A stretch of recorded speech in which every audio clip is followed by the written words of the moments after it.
So I thought I'd finish off my series, at least for the next little while, and I'd talk about why I don't identify as a feminist. Of all the things I have addressed in my Addressing First World Feminism series thus far, I think this is perhaps the most important.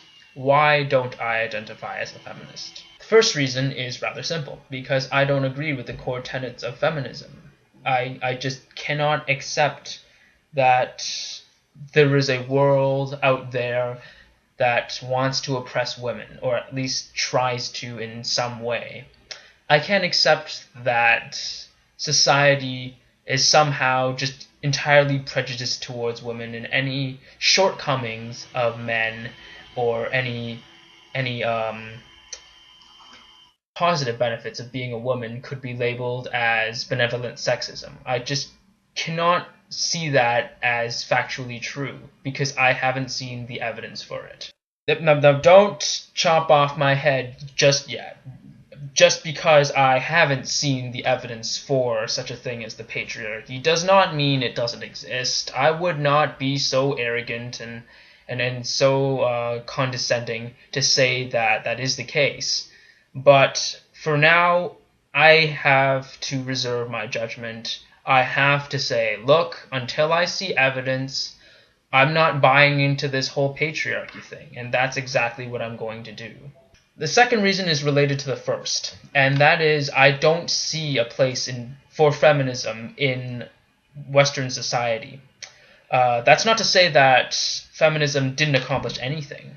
On the contrary, I think it contributed quite a lot to our literature, our political thinking. It contributed enough. And I think that it has done its job, it's run its course, and now we can leave it behind like every other antiquated social concept that we have adopted at one point in time. Now, that's not to say I don't support women's rights. That's not to say that I don't think that women suffer at all in the Western world, but I don't think that feminism is an adequate answer for women's suffering in first world countries. Because women, I feel, have an equal place in society, we should treat these problems, these so-called women's rights issues, or even men's rights issues, as human rights issues. I don't believe that the label of feminism or men's rights activist should be used anymore. I think that if it affects one gender, it affects us all, and we should all be concerned. Conveniently, that leads me to my third reason, and that is because I don't believe you can achieve true equality by focusing on the needs and issues of one gender. I think that's rather counterproductive, to be honest. And of course, feminists will complain, and they will say, well, either men's rights problems are non-existent, or they're not important.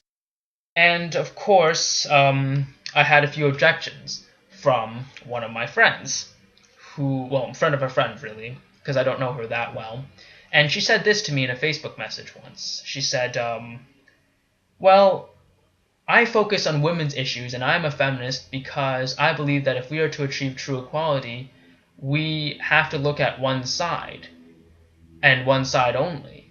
Because if you're balancing a scale, and this is the exact analogy she's using, I'm reading it right now, if you are trying to balance both sides of a scale, you don't look at both sides, you only look at one side. To which I think that's a fairly ignorant statement, considering how you can't exactly place a quantitative measure on something like women's rights issues or men's rights issues. They are all issues. They all have to be solved, and one cannot necessarily take precedence over another. At least that's my opinion.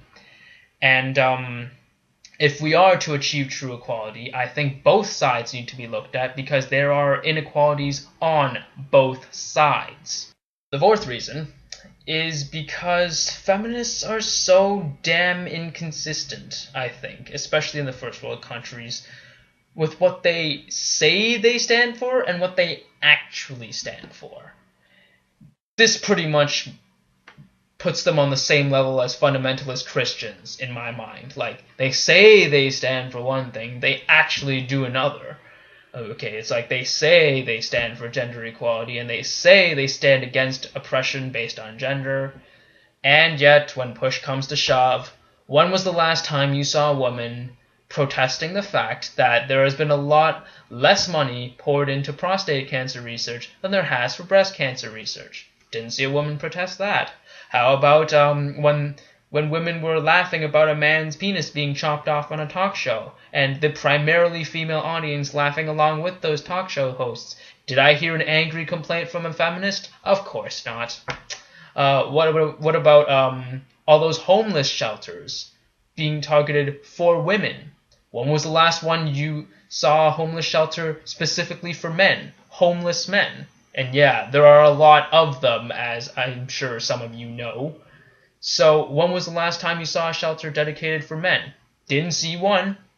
And yet, if there weren't any women's shelters up in downtown Toronto near where I live, I'm sure there'd be a shit fit. The whole country would grind to a halt, and we'd make special preparations just to start a women's shelter at that very instant that a feminist decided to complain. Because I think that gender problems go both ways, whether you like to agree with me on that or not. And furthermore, I don't think that feminism is a good answer for the problems surrounding both genders, because I think it's inadequate. It is outdated, first of all, and second of all, the scope of what it can do and what it can accomplish doesn't seem to be able to really fix a lot of the problems surrounding gender issues. I think feminist theory is incredibly insulting to men because it paints us as these evil patriarchal oppressors and dictators, when the majority of us would never dream of doing this to our fellow human being. And it's insulting to women as well, because it treats them like they're these hapless idiots that don't have any influence whatsoever in society, when we know that's not the case.